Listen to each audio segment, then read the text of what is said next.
everyone, and welcome back to Two Bros Game Night. I am your host, Older Bro. I'm your other host, Younger Bro. And today we continue in Highway Blossoms. Looking back toward the parking lot, I can't tell if anyone's seen us. Seen us dig and find the treasure. Don't say anything until we get back to the car. She's a quivering leaf of excitement, but managed to keep her mouth mostly shut for now. But not before hissing out an excited Amber. I just smile, hoping I can look calm. Marina cradles the boxes in the crook of her arm like an infant, doing her best to keep it hidden from onlookers as we head back to the motorhome. She carries the shovel in her free hand while I have both metal detectors. I don't even notice the soreness in my arms. Is there motorhome here? Though it's not the first time, the excitement of sitting down in front of the sealed box of gold feels fresh and new. This one feels heavier than the last one, and it rattles less. There's not as much empty space. Without being asked, Marina retrieves the screwdriver and hammer that I've been using to smash the locks. She sets them down in front of me, but I offer them to her. Care to do the honors? You sure? But No. she takes them. Yeah, why not? Her face lights up with a look of happiness that's worth more than the gold. If I'd known it was a big deal to her, I would have let her do this back at Shiprock. It takes her a couple tries, but she bashes the lock off without even damaging the rest of the box. She looks at me to open it, but I shake my head. Nope, that's all you. But she shakes her head too, Work together to find it, so we'll open it together. as she places her hand over mine. And she places her hand over mine, guiding it to the lid. Ready? Yeah. She maneuvers my hand to flip open the box. It's a troll. Aww. Third treasure found. Now you're back on track. It's full of dull-colored nuggets and like a moldy fast food meal. I take one out, bouncing it in my palm and feeling the heavy softness that's almost familiar by now. That's probably a few $1,000s right there. Then I pass it to Marina, who treats it with her usual reverence. Fool's gold. She gently sets it back into the box and smiles. We're pretty good at this whole treasure hunting thing, huh? On your own? No. I shut the box With and nod. me? Okay. Yes. Now I really hope that they give some of the gold eventually to the other team so that they don't starve to death. Yeah. Yeah, we're not bad. Okay, but what happened to Mariah? She got pulled over. Even when the box is closed, it radiates. Why is it sunny out? They stared at it all night. Even when the box is closed, it radiates a heavy aura, one that's almost intimidating whenever I come near it. I place it in the drawer and seal it away with a sigh of relief following. 2 down, 1 to go. Whoa, there's only one more piece left? I think so. There's only some experts writing about historical relevance after the next entry. Flopping down on the couch next to Marina, I take a sip of my coffee and flip to the final entry of the journal. Marina glosses over the page, a hazy look forming in her eyes as she soaks it in. I can't believe it's almost over. It is? It's weird that it hasn't even been that long. The motorhome goes quiet, the buzz of a generator humming in the background. Well, it's not over yet. We still gotta figure out where it is, and then there's still the search. I think Marina's enthusiasm is becoming infectious. She simply nods, now just gazing into her lap. Well, let's see what it says. After several days of travel, I believe I finally arrived at my first destination. It is well known I have an astute eye for locations. After all, this is how I found my precious bounty, so it is no mistake that I easily found the perfect hiding place within this valley. I arrived on horseback at the blistering peak of noon. Looking for shelter from the coming night, I began noticing something different, something distinct. Crimson, all of it. Shades lighter than pink and darker than blood. The color stained it all. From giant, unmovable stones to the tiniest grains of sand, it was as if the land had absorbed the sun's heat and reflected it outwards. Even at sunset, the cave I settled in emanated a bright red glow that speckled out from its opening. That night, as I laid on the ground watching the flames of my fire shoot up on to the cave's roof, I wondered if there were more places like this out in the unsettled land. During my travels on the trail, I was too preoccupied with preparations to observe the world around me. But now that I have achieved success, maybe I shall. It would be a shame if my superb observational skills went to waste. Read every journal entry. That is it. Oh. So there's only 4 bits of treasure. I was never certain about the other locations, and considering how many giant rocks, canyons, and arches are in the country, most of them were probably just a fluke. But this is unmistakable. The vivid and breathtaking imagery, the constant allusions to flames, and most importantly, the heat. He hid it in the Valley of Fire. Death Valley? I think that might be in Death Valley. We'll see. That sounds like Death Valley to me. Well, no, I think the Valley of Fire is a specific place, but I think it Oh. might also be in Death Valley National Park, because Death Valley National Park is known for being the hottest place in, like, I think the Earth, but definitely in the U.S. The Earth? Like, it gets very hot there. I wouldn't say the Earth. Like, I don't can check. remember. But it's definitely the hottest place in all of North America, and I think all of the Western Hemisphere. No, you're right. It is Death Valley. That is the hottest place on Earth. Yeah. I didn't think so. I would assume maybe somewhere around Africa. Yeah, but the Sahara, no. The Sahara is just really big, but it's not... There's no spots that are, like, ultra hot. The Death Valley gets ultra hot. Marina snaps back to attention, my conviction pulling her back from Marina Land. Are you sure? Positive. There's no other place it could be. Oh. She might as well have shot down my momentum with an elephant gun. Oh, that's all? Yep. No. Ooh, what's that? A place always on fire? She narrows her eyes to an unimpressed squint. If they could shoot lasers, they would be right now. Amber, how dumb do you think I am? I didn't say you were... Always on fire, really? Now I feel dumb for saying it. You probably should.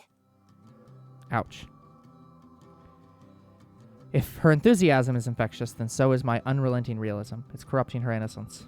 By the way, what's the Valley of Fire? Uh-huh. Maybe not too infectious.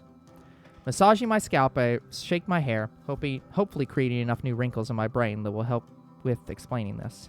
Alright, so take a whole bunch of rock, sand, and dirt, okay? Okay. Now make most of it red.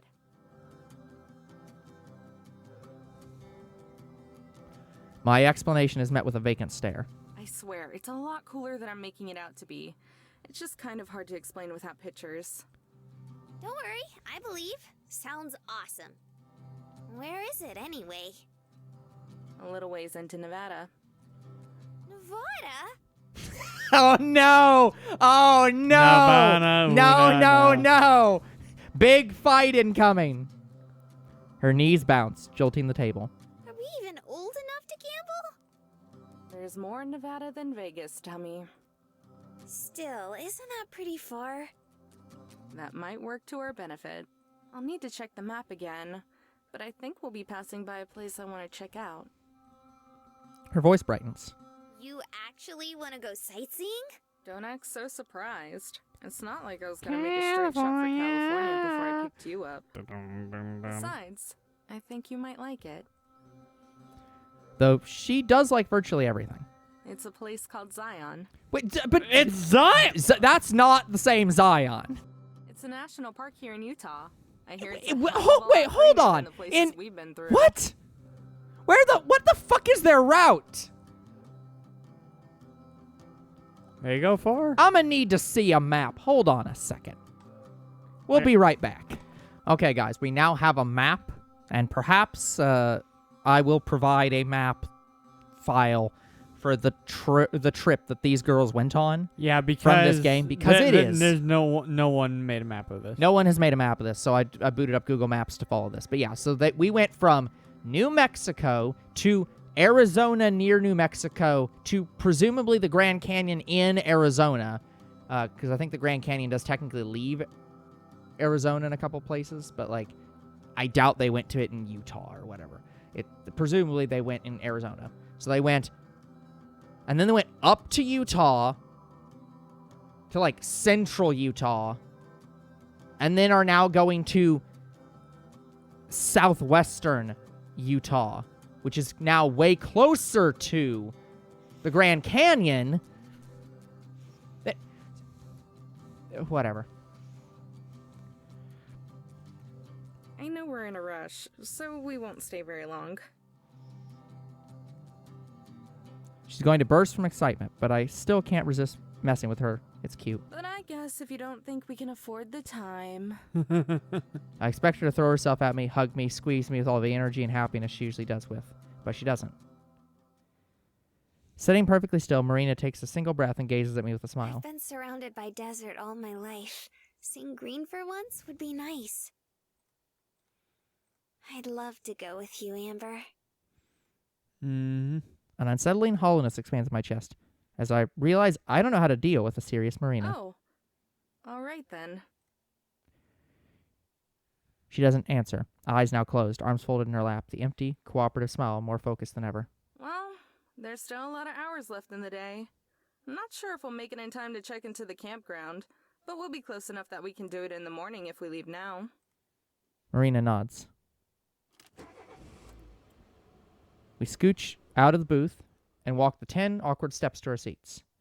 Strapping ourselves in, I switch on the ignition and the RV snorting into beam. I reach to the cassette player, then look to Marina, already lost in her thoughts as she stares out the window. I don't have the heart. No. I don't have the courage to snap her out of it this time. Sighing, I bring my hand back without pressing play and pull the motorhome into drive. It's too bad, too. I think I'm really starting to like Marina's hugs. No. Girl. You need a shot. Hours and several cups of coffee later, we've arrived at our destination, or at least close enough to easily check in the morning, yet hidden enough not to get towed. Marina looks to the window, but her eyes drift back over to me, then mine to hers. For one drawn-out second, our eyes are interlocked, petrified by the other's stare. Then time continues. Our heads swing in the other direction, so fast. It's time marches on. Yeah, so fast it takes my mind a few moments to catch up. The side of her cheek I can see is flushed. Glancing in the rearview mirror, I find mine are too. I grip the steering wheel. Then, cautiously, without turning my head, I look back to Marina. She notices. Our eyes connect again. Blush, rinse, repeat. The past 4 hours has been excruciating. Have you been doing this for 4 hours? Crap! Especially while fighting the urge to throw on music. I wanted to give Marina the space she needed to say what she has to, or give myself the space to blurt out what I need to say. It was just... Again, Marina looks, I jump, we blush. Never the right time. Say what you need to say. Deciding I've had enough, I hop out of my seat and stretch. Marina follows. I grab my mug from the holder and drag myself across the scratchy carpet under the sink. A small jolt shocks my finger as I reach for the faucet. No warning, just grab. The mug slips from my hand and crashes onto the counter, splashing coffee everywhere. Crap. Let me help. Marina springs over and reaches for a kitchen rack, but I swat down her hand and grab it just as she does. Don't worry. Now we're forced to look directly at each other, but there's no blushing this time. I nod and pull away the rag as her fingers slide down the fabric. I got this. She stares down at the counter, the spilled coffee trickling onto the floor with a steady drip. Oh. Without another word, she slouches back to the couch. If you give me a sec, I can set up the bed. Uh-oh. What happened? The bed's metal What frame happened? slams down with a loud clank that vibrates underneath my feet, followed by the couch cushions swinging past me, landing on the other side of the motorhome. For ya. Damn it. Whatever, I'll deal with this in the morning. I toss the rag under the sink and head to my room, hesitating in front of the slider. Please don't let it end like this. Amber. There's a pause. Several times I hear small gaps, like she's about to speak, but they all just meld into sighs. Good night. Night. Girl, come on. My hand balls into a fist. You get the relationship at the end of the game. My hand balls into a fist, my fingernails clawing deep into my skin. I step into the room and shut the slider behind me, immediately throwing my face into the pillow. I can feel my heart pounding as I roll onto my back, lying there, twisted up in my sheet. It just keeps beating and beating, never settling down. Managing to lift myself up on my elbows, I look at the picture next to the slider. The one with the vinyl sleeve. I still remember how his hand felt against my head, from the bony joints of his fingers to how their calluses massaged my scalp. For such a breezy old man, it's amazing to think just how strong and confident his love was. I let my head fall back against the bed and rest my forearm over my face. Oh man. What am I gonna do, Gramps?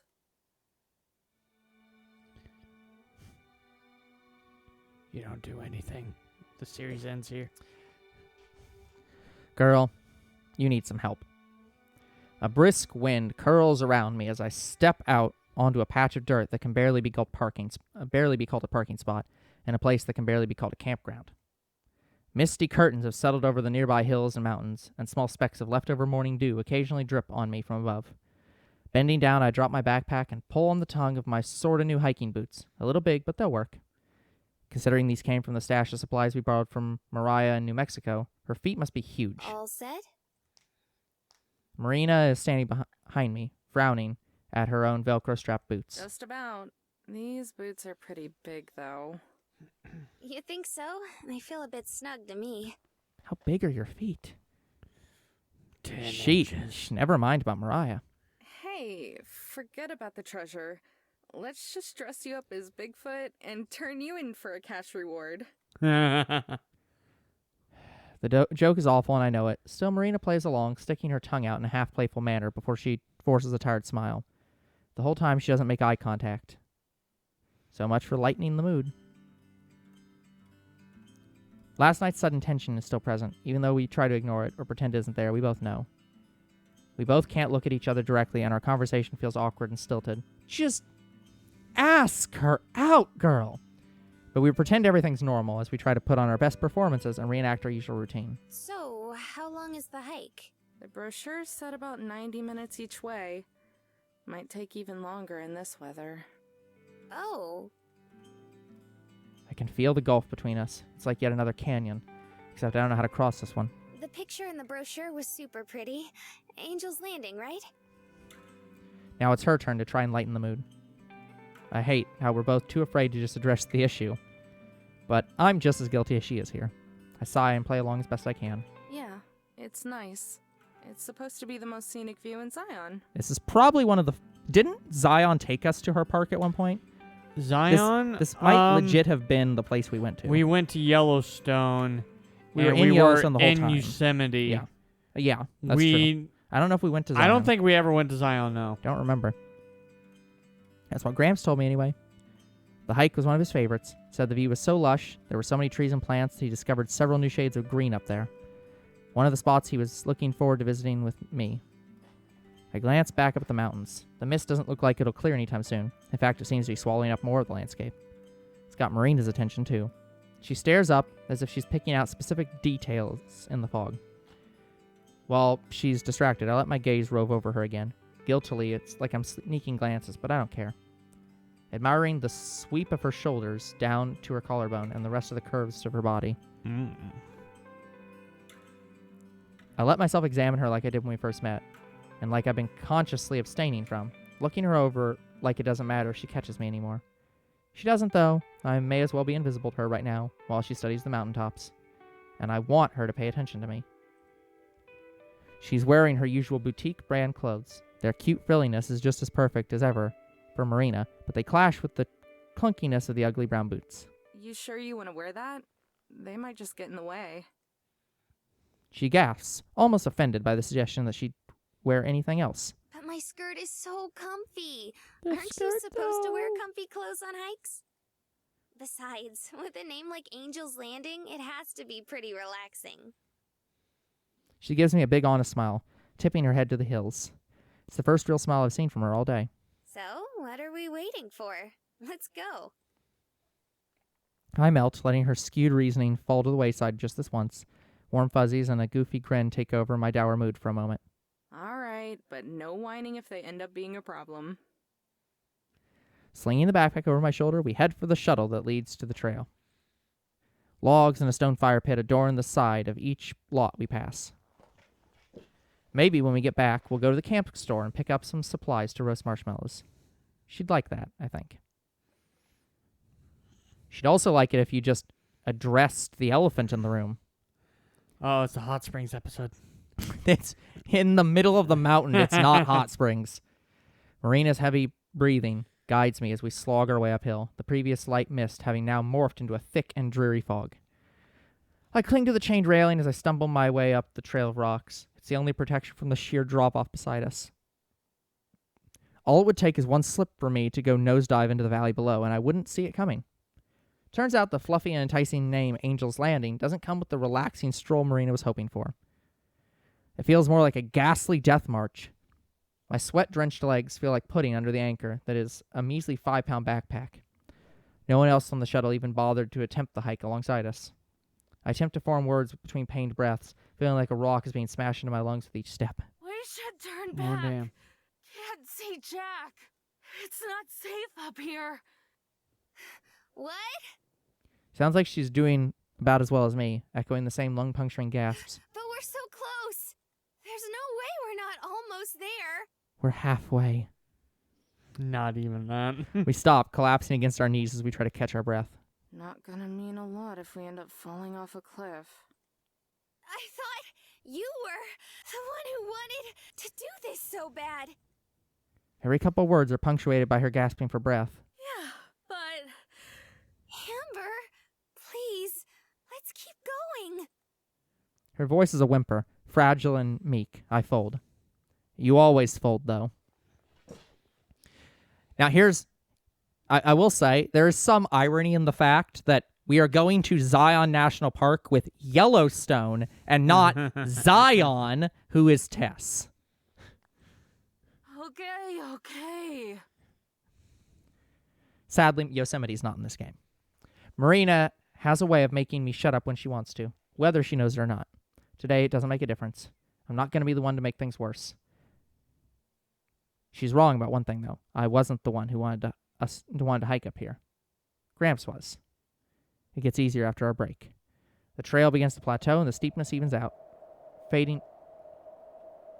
Okay, Ooh. music. Fading behind us as we're on the return trip. I think we're already here. See? What did I tell you? Marina darts ahead, disappearing into the fog so she can look at the mythical view that the brochure and I have preached her and Gramps to me. But if my suspicions are right, this weather and the view aren't going to be very compatible. Following behind, I step out into the cloudy murk and into an area that offers only slightly more visibility. Marina stands still on the center of the cliff, her hand clutched to her heart. The wind sound. I think that's the wind sound Yeah. effect. Why is it just so jacked up? Good question. Let's see if I can turn that down. That is the ambience, okay. Let's go to 30 for now. What should have been a bird's eye view of Zion is nothing but a sea of fog. The lush greenery and full valleys are invisible. Only a few overgrown bushes and some rocky points peek out above the clouds. I was expecting it, but the sight itself really is numbing. The hollowness in my stomach, the one I've gotten so used to feeling, rears its head once again, only intensified by Marina's silence, any expression shrouded by her bangs as she tilts her head down. Sorry. Gently, she shakes her head. Don't worry about it. It's not your fault. It is my You fault. tried to warn me. Marina. But I don't know what to say. I'm disappointed too. There are a lot of places Gramps always talked about visiting. After we settle down and kick back for a few years. After I finish repairing the RV. After I get better. This place came up more than others, though. Not just Zion, but the landing. Kept saying we were going to hike up here, have a picnic, maybe watch the sun come up. A slight smile comes to my face as I think about him trying to make that hike. I'd have liked to see the geezer try. While I'm not a big enough sap to try and make all of my and Gramps' plans happen now, it would have been nice to see the view. With Gramps, Marina, and everything that's happened over the past month, it just seemed fitting to make the trip. Angel's Landing. I glanced back to Marina, the hand that was clutched to her chest now stretched outward, grasping at the empty air. A slight breeze blows through, ruffling her hair. She looks beautiful. Well, yeah, the angel has landed. It's right here. She looks angelic. Yeah. Hey, Oh. ... I didn't go to church much as a kid, but she looks like something I'd see on a stained glass window, right next to a rendition of Calvary or Skull Hill. And honestly, she reminds me of a short little girl with rings. No. This one's Yellowstone. We established I this. know. It's frustrating to come this far for nothing. If Tess shows up in Zion National Park, I'll just fucking leave. But is it because of the fog? Because of Gramps? Or because of Marina? My teeth grit, grinding against each other under what feels like an unimaginable weight. Come on, let's go. No! I turn around and begin down the slope. There's nothing else worth seeing up here. Marina doesn't follow. No sprinted footsteps trailing behind me. No speeding bullet blazing ahead. Marina, we're going. No! It comes out with more bite than I intended, but I don't care. I just want to get out of here now. Marina is hesitant to answer, but eventually manages to spit it out, sounding more like a question than an actual statement. I don't want to. What? I don't want to leave. Not yet, anyway. Annoyed, I turn back to her for an explanation, only to be greeted by a pleading look instead. I'm used to it by now. I know I am. But do you think we could wait a little longer? Just to see if the fog clears? I don't know what it is. I respond with a blank stare. It's like she's not even talking to me. Don't be stupid. I start back down the hill, not bothering to wait for Marina this time. It's past noon. If it hasn't cleared by now, then it's not going to anytime soon. So much for not making things worse.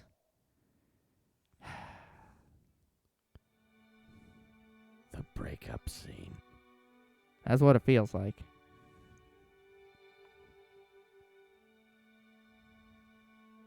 I will say, this feels very it feels like it's coming out of nowhere, even though I know it's not. The reason it's coming out is because the journey's ending and Marina's sad and Amber's sad. Yeah. But it's like it doesn't feel like they've built that up enough. It feels like they're just getting angry at each other for no reason and not talking about it. And I don't mean between each other. That's normal. That's the plot. But I mean, they're not talking with us about it either. I nudge the fire with a stick. Doesn't do any good, though, as the logs just tumble on top of each other, smothering the already pitiful flame. For a moment, our lot is only lit by the few remaining embers in the pit. Sighing, I grab a bottle of lighter fluid and squirt it on the ashes. An artificial flame roars into existence, then peters to the size of a pathetic candle flicker just as quickly. I plunge the stick back into the fire and scrape cinders from the glowing wood. Eventually, a flame catches on the charred log and grows until the pit is blazing once again. Aha! About damn time. The joy is exclusive to me, however, as Marina stays silent, staring into the fire. Want another s'more? She bounces back to life. Oh my god, yes, please. She catches herself and switches back to broodiness. I mean, sure, I guess. I roll my eyes, but can't help but smile on the inside. No matter how hard she tries, she's still the same Marina she's always been. I grab a marshmallow and stick it on the end of the bent coat hanger before handing it to her. Without another word, she plops it into the fire. Meanwhile, my eyes are drawn to the neglected bag of hot dogs lying beside the chocolate and graham crackers, unopened and ignored. I brought them because I thought Marina would like the variety, but I should have known she would only go after the marshmallows. I'm shocked she doesn't go after the chocolate. Chocolate. She's been devouring them. She opened the bag when we left the store, and it was half empty by the time we got to the campsite. She clung to the bag like a security blanket the whole way. It's a miracle there is any left. Shrugging, I take one of the hot dogs out of the bag and impale it on my coat hanger and put it in the fire next to Marina's. Even when we're this close, there's a air of tension. The one that's pervaded since we left Arches. Neither of us have addressed it, but the inevitability of the treasure, the thick uneasiness that hangs over us, it's suppressed, but it's definitely there. It's gotten better since we left Angel's Landing. The snacks were a peace offering of sorts, I guess. Although I was pleasantly surprised that she sat so close to me, even with 3 other logs around the fire pit. I fix my gaze on the flames. The dog is slimy, oozing with condensation that drips and sizzles in the ashes. Oh god, it's on fire! It's on fire! Marina's coat hanger whooshes over me like a spastic comet. The marshmallow now a smoldering ball of inferno. Here, give it to me. But it's on fire, Amber! Fire! I can see that. Just give it. Fire bad. She panics, squirming as her precious marshmallow burns before her eyes. Alright, just don't hurt yourself, please. Frantically, she passes me the wire, biting her nails as I blow it out. Soon the fire clears. The marshmallow, once white and fluffy, is now black and charred. Aw, now it's ruined. It's no big deal. You can still eat it. Preparing the s'more, I break apart the chocolate and cracker, then squish the marshmallow between them. Ew, gross. But it's all black and stuff. Hey, don't knock it till you try it. Honestly, I think I might prefer it burned. That's so... ew. She gives a nervous laugh. Here, just try it. Marina stares at the s'more and gulps. Fine, but only because you asked. Come on, Pocky it. Closing her eyes, she opens her mouth wide. Girl, you get one chance. Pocky it. Wide open. I mean, I And- guess you could just kiss her, but that's like gives her no chance to say no.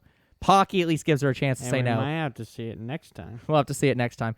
That's going to be it for this episode. We'll come back next time and continue on in Highway Blossoms. Until then, the future is very uncertain. What is certain is you guys are awesome, and there'll be more Two Bros Game Night tomorrow. See you then. Bye-bye.